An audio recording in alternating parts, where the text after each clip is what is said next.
What up, man? Big brother K-Rino. I apologize for not announcing my lives or um, announcing them beforehand.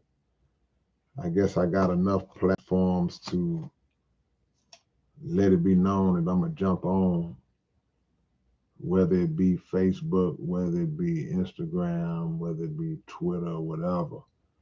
Um, I'll try to get better at announcing when I'm gonna come on beforehand. I'll try to do that. But in the meantime, here we are. We are here. I told y'all last night that I was going to backdoor and hit y'all with one tonight on an open topic. And this will give people an opportunity who wanted to come on last night and ask me random questions that had nothing to do with the topic that I was on last night. This will give y'all an opportunity to come on now and ask any questions. We can cover a diverse range of questions. And if I know the answer, I will answer the question. If I don't know the answer, I'll say I don't know the answer. I see a few of y'all popping in. Jimmy, 2 nights in a row. You number one, 2 nights in a row. Anna Menarche. 8 Bars Entertainment, my dudes, man. Salute to 8 Bars Entertainment, man. Oh, man, dude, I love y'all, man. Let me just say that. So respect to y'all. I'm glad to see y'all in the building tonight. So much love and respect to 8 Bars Entertainment. My guys, man. I need to come out there and hang out with y'all one day. Um, Blast Beats. What's up, Christian? See y'all in the building. Magneticus Attractus is up in this thing. So I see Keandria, my niece is in the building. So this is open topic. So this is the opportunity for any of y'all who may just have any random questions y'all want to ask, any topics that y'all may want me to speak on. Feel free to mention it. And feel free to mention it to me. And again, like I said, if I'm qualified to answer the question, I will. If it's something that I don't know, I don't know. It's that simple. It's that simple. Um, I see LW said Slim Thug went in on Vlad. Really? I didn't see that. I'd like to check that out. Um, the opinion that everybody needs to go in on Vlad. Um, I'm in favor of going in on Vlad until they shut down his platform. But I don't think that we need to verbally attack him to shut down his platform. It's not even that serious, that difficult. It's not even that complex. The best way to shut down his platform would be for all of these black artists that he tries to jam up and make them self-incriminate. The best way to shut him down is to stop going on his platform. You know, it would be ridiculous, his platform, because if somebody sees their favorite artist or artist that they like, or they are drawn in by the clickbait that he may put on a title and it interests them, they're going to watch the video. But I think at this point, there's been enough examples shown by him of how he's really not for the artist. He's really just trying to set people up. And if he's not trying to set you up to make you say something out of pocket that will get you locked up or get somebody else locked up, then he's trying to get you to speak on something that's centered around some kind of beef or some kind of controversy that you may have with another artist. And all of it is counterproductive as it relates to hip hop, as it relates to us as a community. So the fact that we continue to patronize his platform, whether he's paying or not, because I know what some people say, well, you know, in the beginning, it was rumored that he wasn't paying. So now he may be paying a little something. He may be paying guys. And again, people will cast aside the big picture for money. People will instantly say, well, hey, man, I don't really care nothing about all that unity that y'all talking about. I don't really care anything about what other people are saying and what he's doing to other people and how he's suckering up. That's on them. If he pays me, I'm gonna go on there.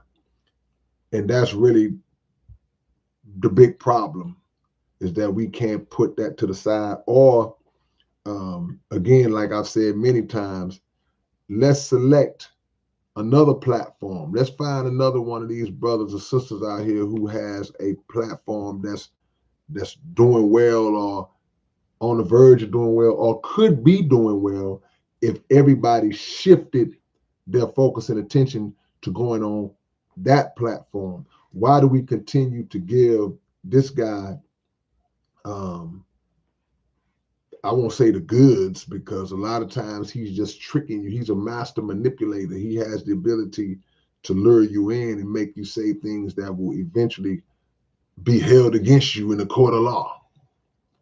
So you would get those same views with your brother or your sister on a different platform, and with somebody whose motives are not to try to set you up. But we continue to do it.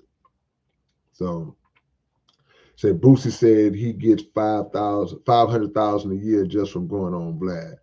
Yeah, I read that somewhere. I saw that. And I don't know if see, we got to realize sometimes money may not come directly from that source. So it may not be that he's getting $500,000 directly from Vlad. It may be as a result of his appearances on Vlad. Somebody could contact him and say, hey, man, I saw you on Vlad. You want to come and do my show? I'll give you this. Or I want to book you here, book you there. So sometimes one thing can stem from another thing. But either way, and it's not my place to get into another man's pocket. But, and also, if we ought to say, well, hey, man, shut that down, then if he's making his money off of that, I don't agree with him going on Vlad at all. And that's just me. Just like I just said, I stand on that.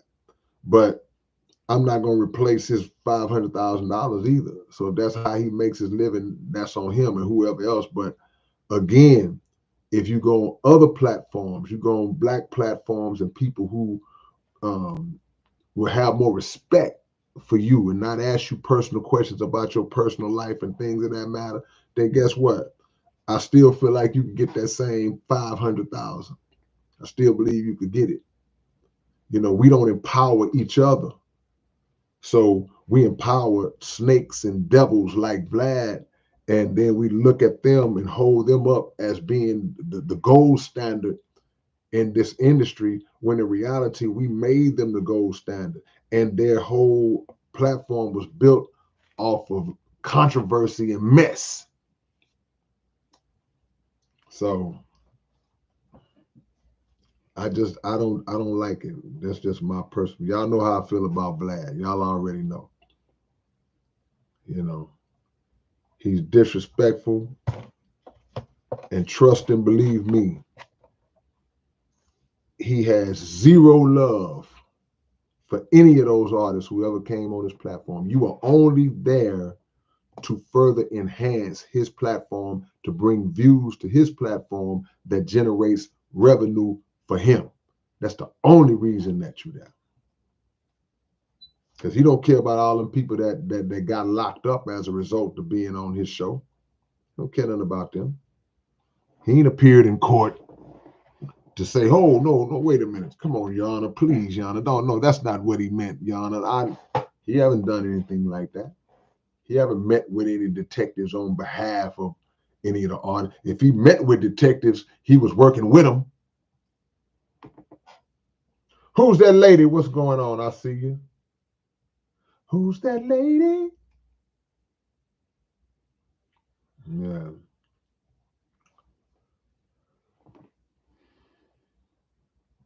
Nah. And I'm not talking about the messy platforms. There's plenty of really good platforms. You got the Art of Dialogue. You got $1 million worth of game and Ghetto Boys Reloaded. You got, I'm just thinking of some off the top of my head. You got plenty of really good platforms, black platforms that artists can go on.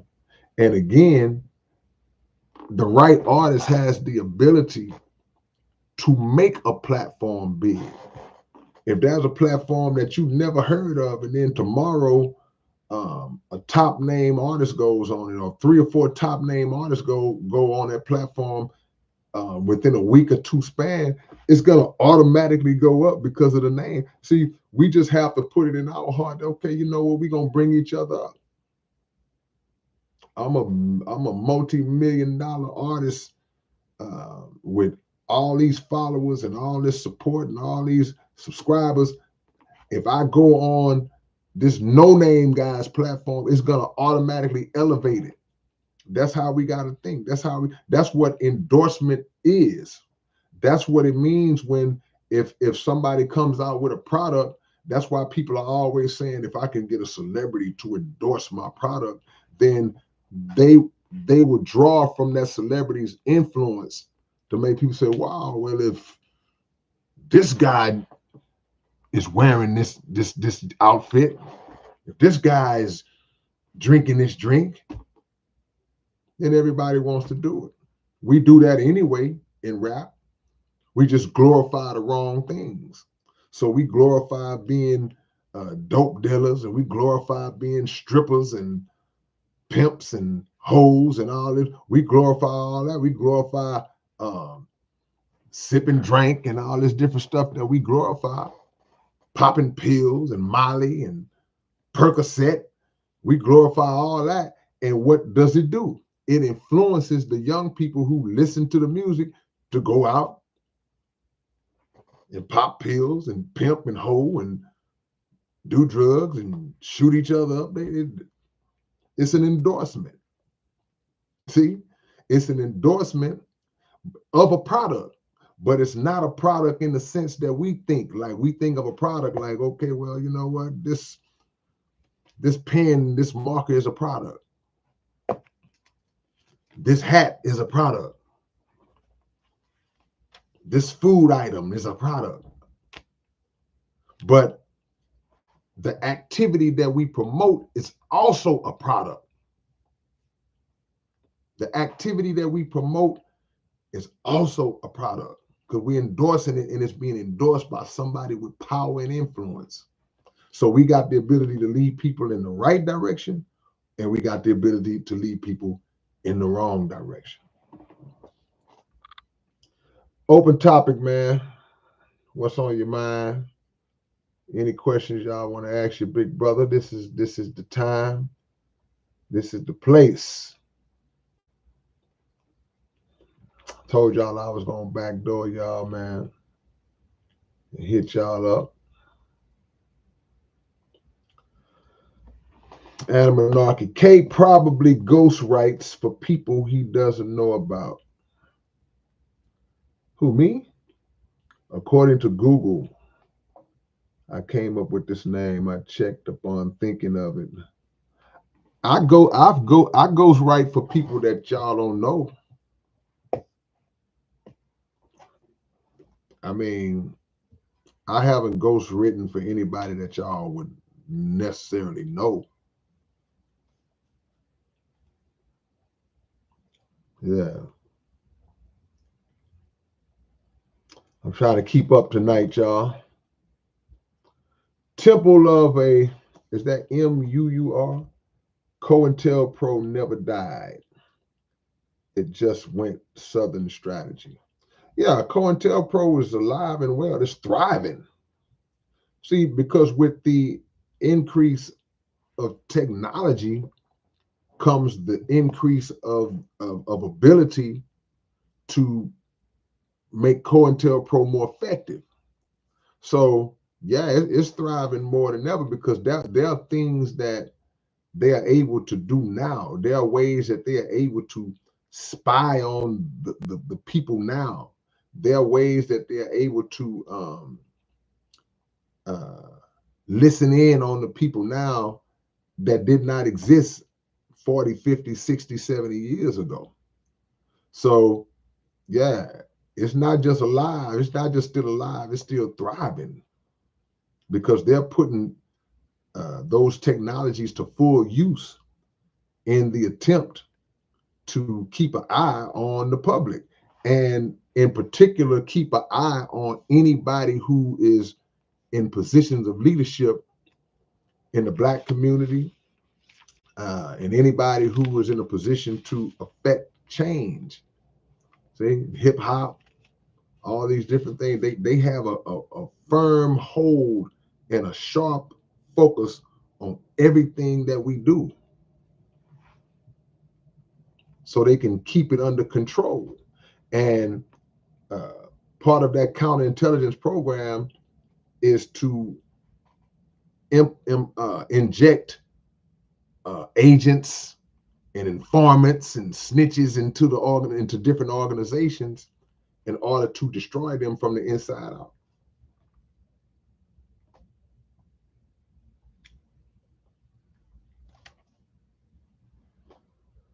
Open topic, man. Cookie Cruncher, what's going on? I see you. I see you.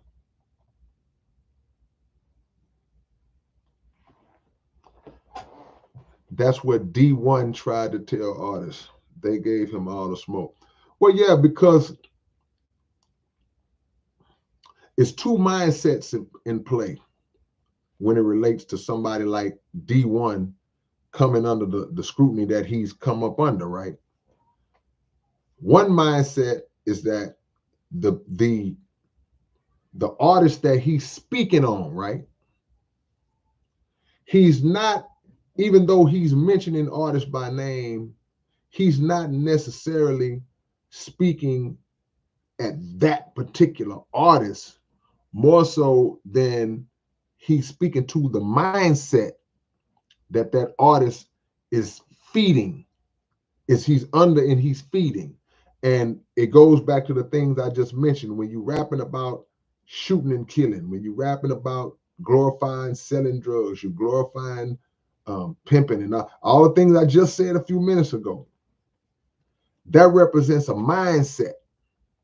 And if you are an artist who's been in the industry 5, 10, 15, 20 years, then you are well aware of that mindset. You are well aware of that death style of rap that's been just prevalent for years and years. And you are well aware of the labels that afford the artists the platforms to put that out. They continue to push that kind of content. They want that kind of content out. That's what they want, circulating throughout the community to destroy the community, right? So what D1 is saying, even though he's calling out certain people by name, he's basically saying, y'all know better.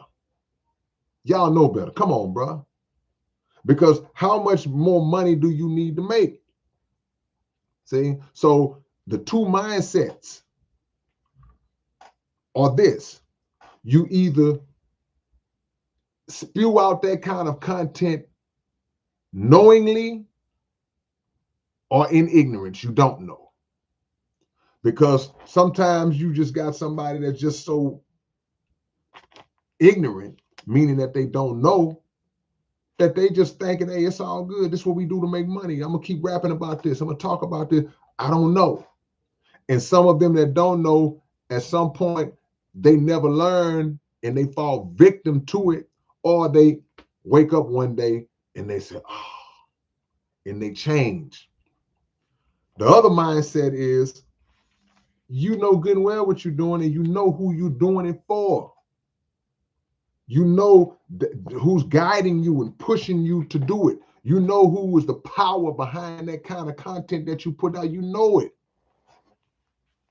And you know what it's doing to your people. And you keep doing it. So when he brought attention to that, people got mad. and they wanted to deflect because I want to keep doing what I've been doing the way I've been doing it.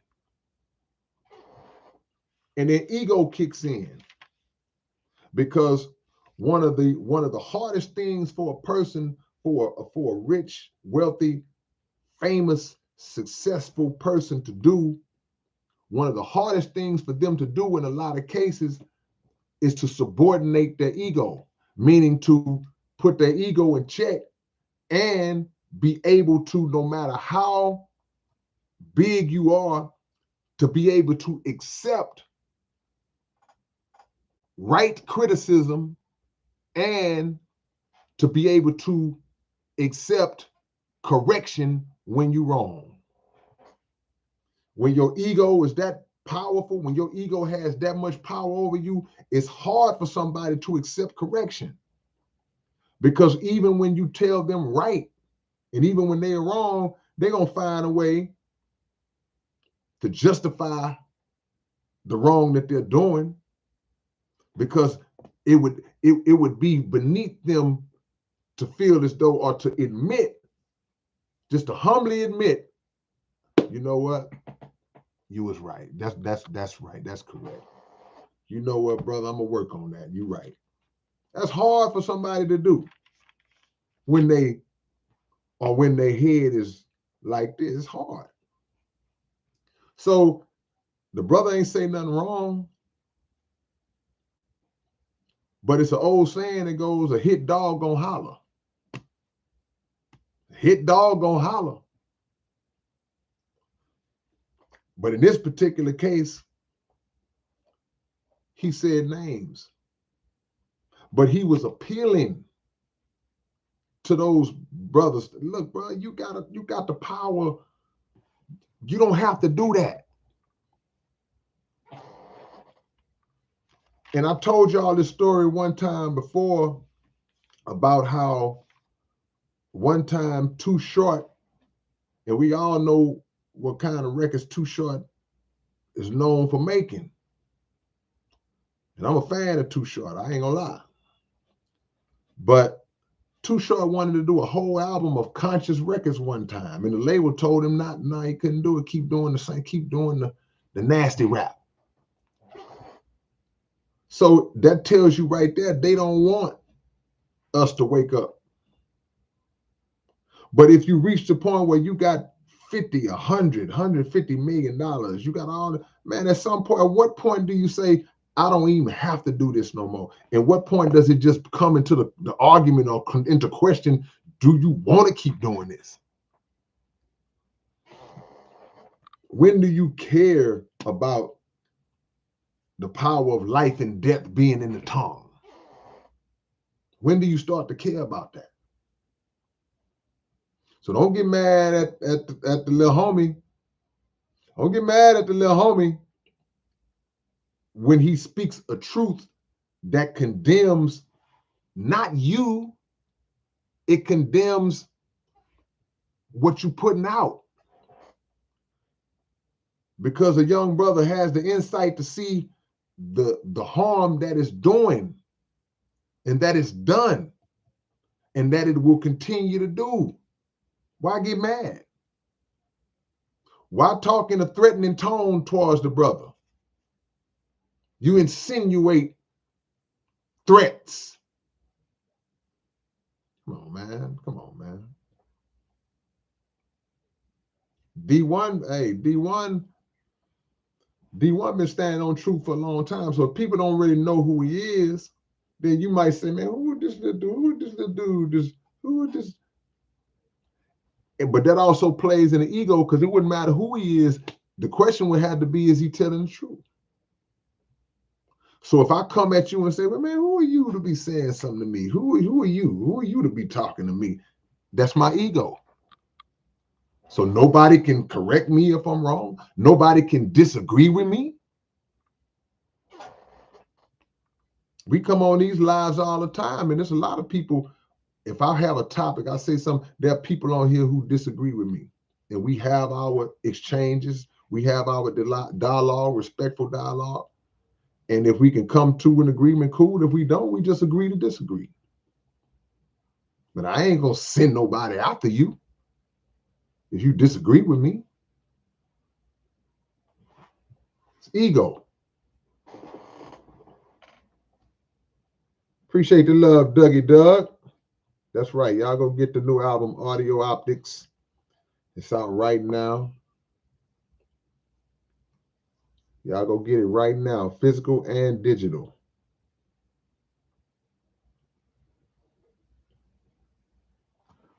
Carlos, DJ BDR, what's going on, homie? Out there in Brazil.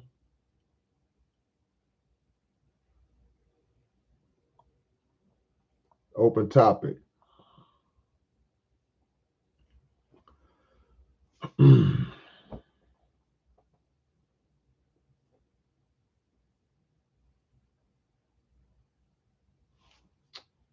Just reading some of y'all comments, man.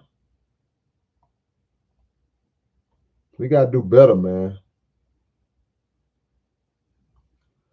Is that Ibad Bayan Zakar? 2 Corinthians 2:11.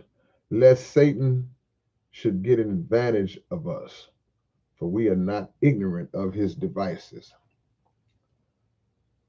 That's scripture.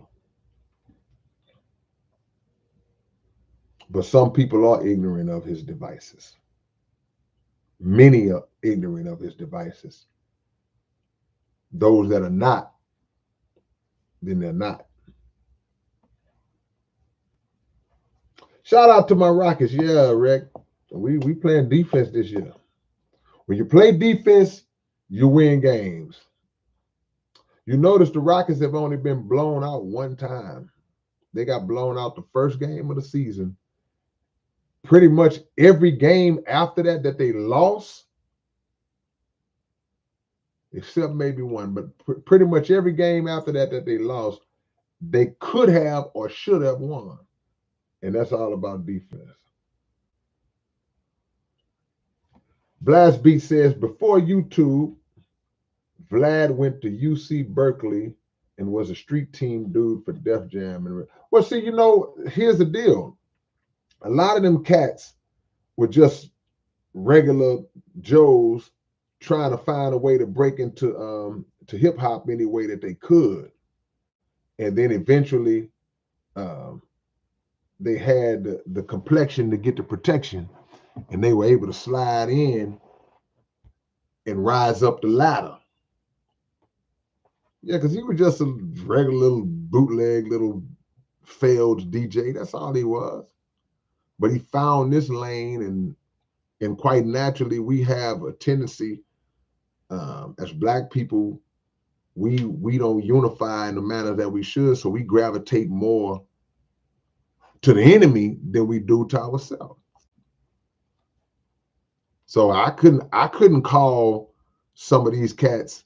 I couldn't reach out to some of these cats and get an interview that Vlad could get, because they'll say, "Oh man, well, your platform's not big enough," And that's cool, because you gotta look out for your own career. But on the same token, I believe I'm the guy that when the little homie in the hood need my help, I'm gonna help him. That's the problem.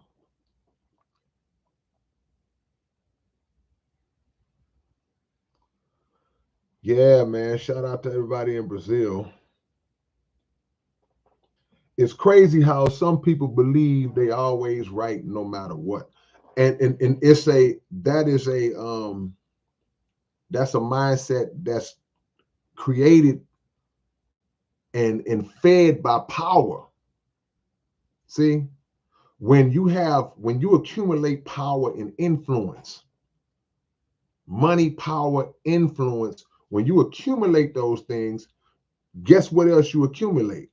You also accumulate yes men and women, because everybody wants to be connected and plugged in to the power source.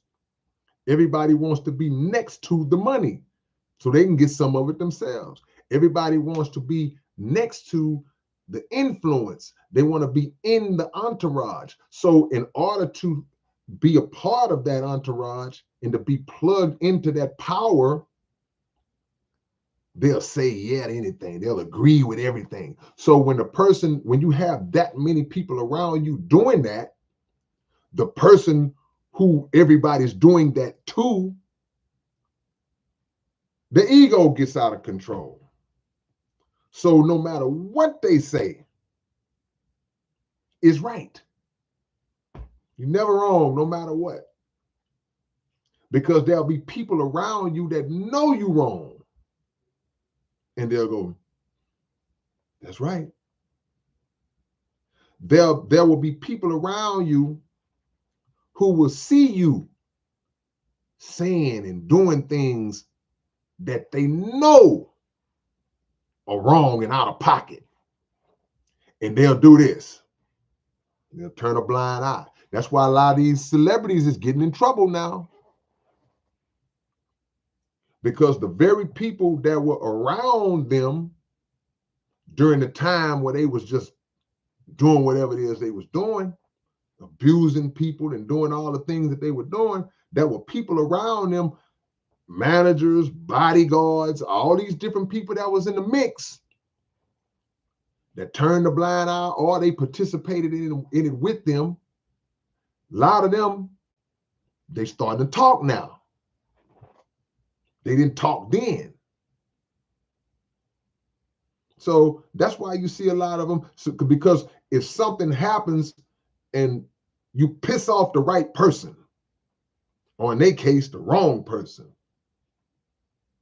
then the person finally, an abused person, when they reach a point where they are finally fed up with being abused, at some point, it could be 5 years, 10 years, 20 years, they start talking. I'm finally ready to tell my story. For whatever reason, because of a book finna come out, somebody offered you some, whatever reason they tell a story, the story gets told. But in those moments,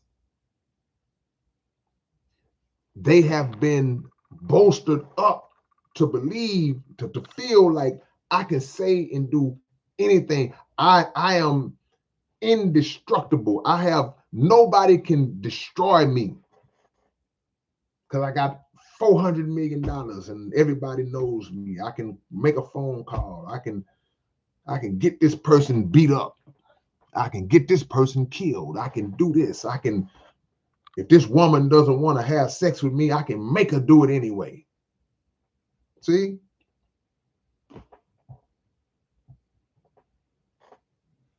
That's how it is. Hold on, I see troll alert. Where we at? Where they at? Where's the troll? Let's get them up out of here. Where they at? Let me find them. Name names. Where's the troll so I can find them, y'all? Because I'm running my mouth and I'm not really looking. I'm glancing to the side. Yeah. I see troll alert. Where's the troll, y'all? What do you think is Israel's plan for Gaza?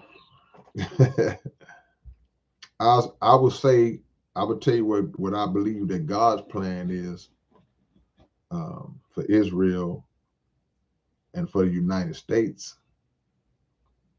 See, Israel has violated just like America's violated. So I know that they are on the destruction list, and I'll leave it at that.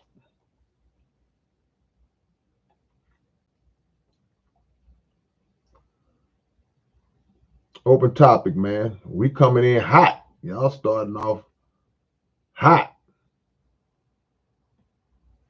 Appreciate the love. Is that Kaluma Gnarly showing love to the album? Look, man, hey, digital or physical? This is the physical copy of, I hate when the glares on there, Audio Optics. If y'all haven't ordered the physical copy, I don't care if y'all don't listen to CDs no more. Buy it anyway.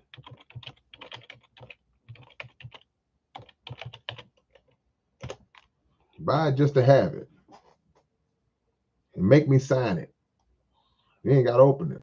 I sell a lot of these where people will say, man, just sign it outside. They leave it in the package. Just to have.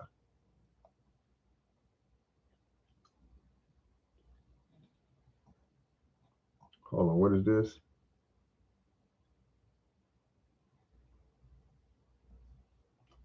What is Rod? Who is Rod Wave?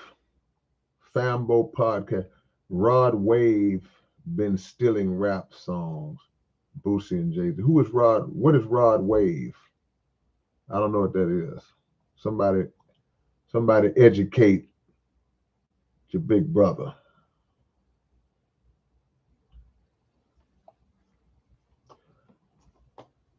Yeah, Jovan, that African Bambaataa, that's old news. You just not finding it? You just not hearing about that?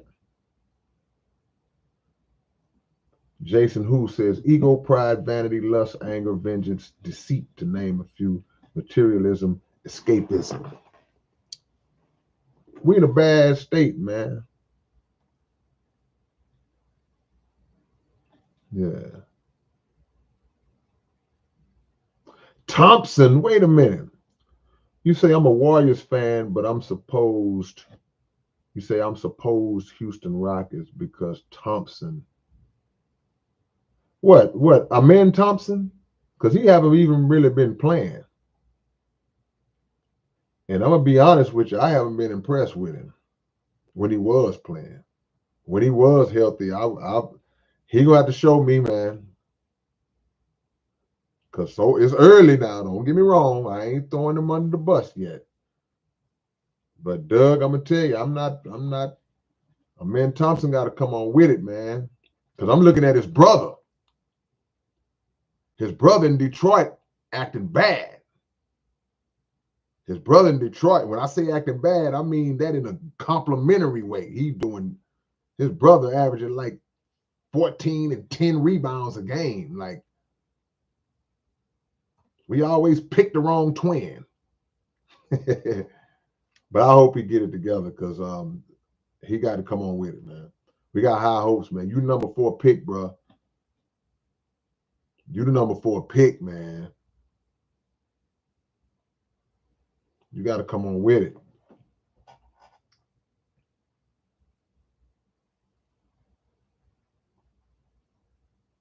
All right. What's on y'all mind, man? Lion of Judah said, what albums would you recommend to catch up since Therapeutic? Since I dropped Therapeutic, all of them. Go catch up on all of them, man. I don't remember what year Therapeutic came out, to be honest with you. But I know since then I don't even know how many albums I put out since then. I need help from the congregation on that. But all of them. But if you wanted to say, hey man, give me a top 5 or something. Did the Maven come out after Therapeutic? What came out first, Therapeutic or Deprogrammed? I honestly don't remember. Deprogrammed, the Maven, the Big 7. See, there's a lot of stuff you got to catch up on. A lot of stuff. Appreciate that, Viral. It's a lot of stuff you got to catch up on. The Big 7, the 4-piece. I don't remember my albums, y'all. I'm sorry. I don't remember. But yeah. Everything. Go get everything. Go get it tonight. Rod is a lame artist that can't do his own stuff. Who is Rod? Appreciate the love, Jacob. I told one of my homies, when you listen to Future Shock, because we was talking about it when I was playing basketball last week, and he was talking about Future Shock. when you listen to it, or if you turn somebody on to it, if you listen to it and you got it and you already have grasped it, but tell them to listen to the version with the lyrics on it. So that way you'll fully understand everything. And if it's something you missed, you can go back. And even though you can go back and listen, you can go back and actually read it, because sometimes you can misinterpret what I said or miss something. But if you read the words, it will give you a better understanding. That's why that's the whole principle of audio optics, and why I'm doing so many lyric videos on this album. It all ties into the audio optics theme. I want you to see what I'm saying. So that's why most of the songs have lyric videos, and eventually we'll put lyric videos up to all of them. So you can see what I'm saying, which will actually make you grasp it and absorb it a lot better, in my opinion. Do you think hip hop is dead or not? Nah, hip hop ain't dead.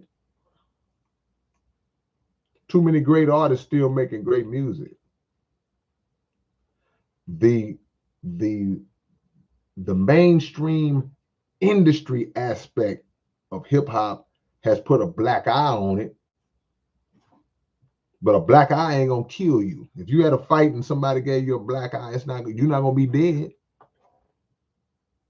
So it may have a stain on it. It may have a little scratch on it, a little blood dripping. But that is only because those who control it are mishandling it, and they're mishandling it on purpose. But at the root of it, at the essence of it, it's too many great artists that's still making good, pure hip hop music that's still coming from the heart, still dropping killer bars and concepts, and still DJing and mixing and things of that nature, man. So nah, hip hop it's not even close to being dead, in my opinion. Just got to know where to look for it. Illuminati said, did you ever get into the studio with DJ Screw? Or did he ever remix any of your tracks? Yeah. I got a song I did called Why You Wanna Hate.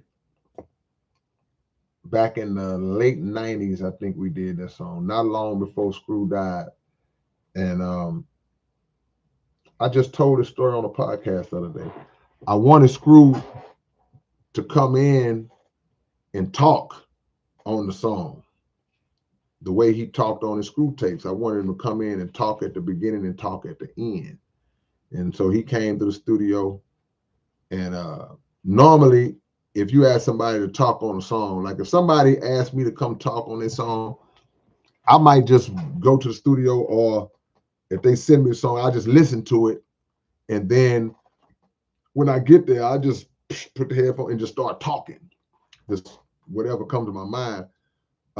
Screw wanted to write down what he wanted to say. He wanted to think it out and write it down. So he came to the studio and he did his thing. He just, the words you hear him saying at the end of that song, Why You Wanna Hate, are the things that he wrote down, because you notice he was rhyming. At the beginning, he just talked. But yeah, we did that live in the studio. This is in 99. So this was before the internet. The internet was around, but it was before people were just emailing. I just email you the beat. Sometimes you didn't know what the beat was till you got to the studio, or if you met up with me and I just gave it to you on a cassette or a CD. So yeah, we work live in the studio. That's my brother.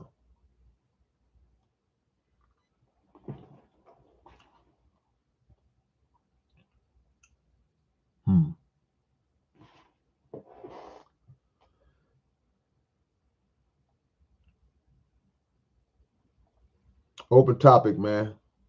Told y'all I was coming back. Told y'all I was coming back, man.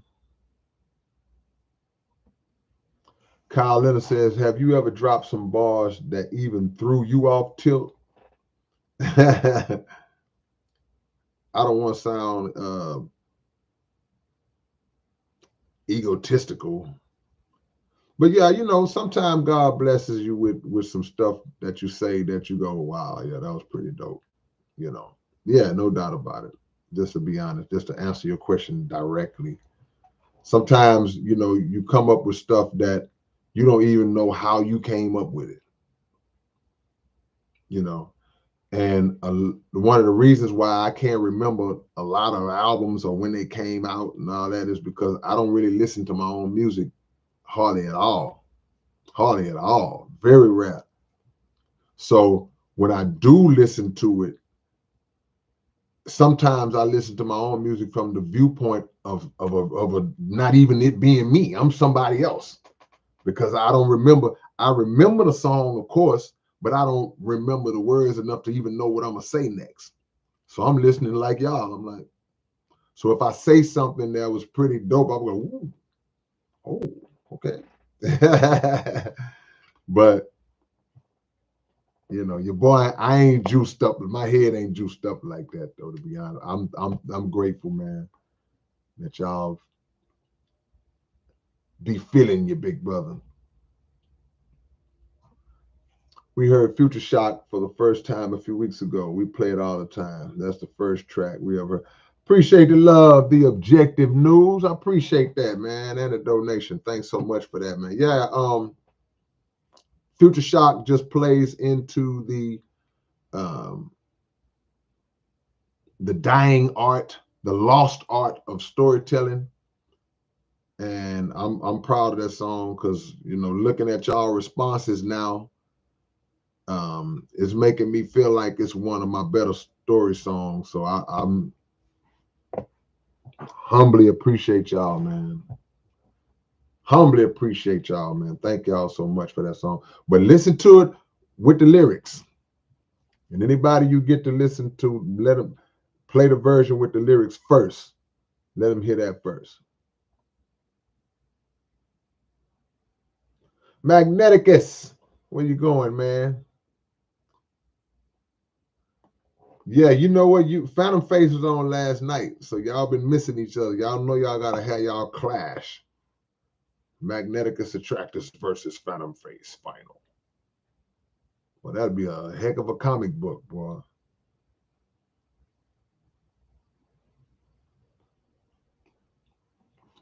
Stay Tiger says, haven't listened to all your new stuff except the song Flowers. Loved it. My question is, has there been any ideas or fully formulated songs even you had rattling around that never got done or just lost? It's a few of them. It's a handful. I usually get around to them.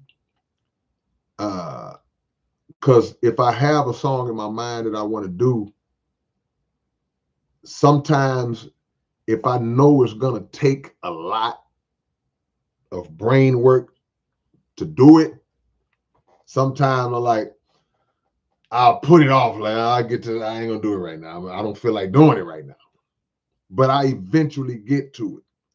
So it's a couple of songs, couple of concepts that are floating in my head and that have been floating in my head that I know I'm going to get to. I just haven't. Like, I'll give you an example. For those who really listen to my music, who've been rocking with me for a while, y'all are familiar with the song I did called Hearing Double. Who's familiar with the song I did called Hearing Double? If you know that song, heard that song, know what that song is all about, just give me a yes or me or whatever you got. Okay. That song, because of the nature of it, because of what I believe to be the complexity of it, that song's the idea to do that song set in my head for about 3-4 years.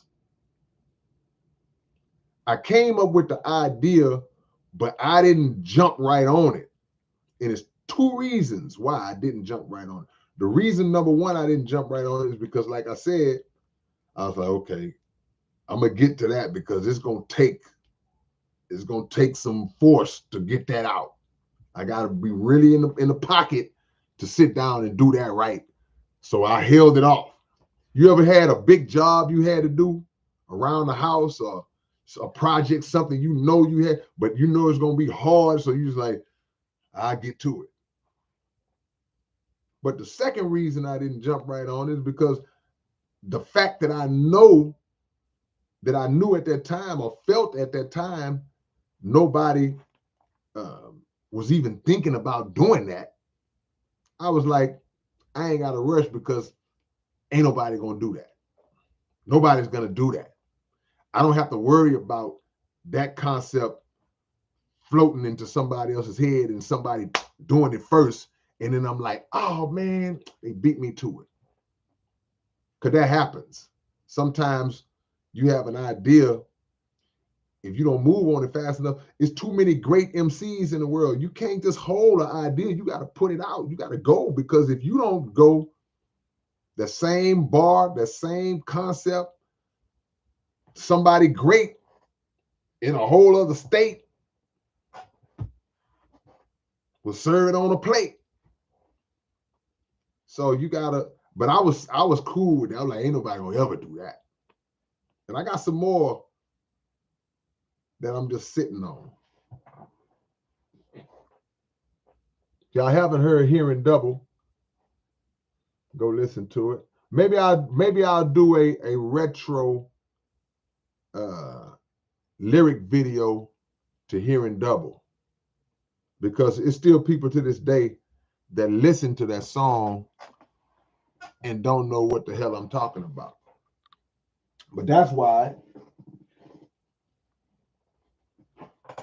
I wrote this book, Behind These Bars. That's why I wrote this book, to explain a lot of the songs that I wrote, to explain a lot of the certain bars that I wrote, the certain brackets that I put together, and make you understand and see them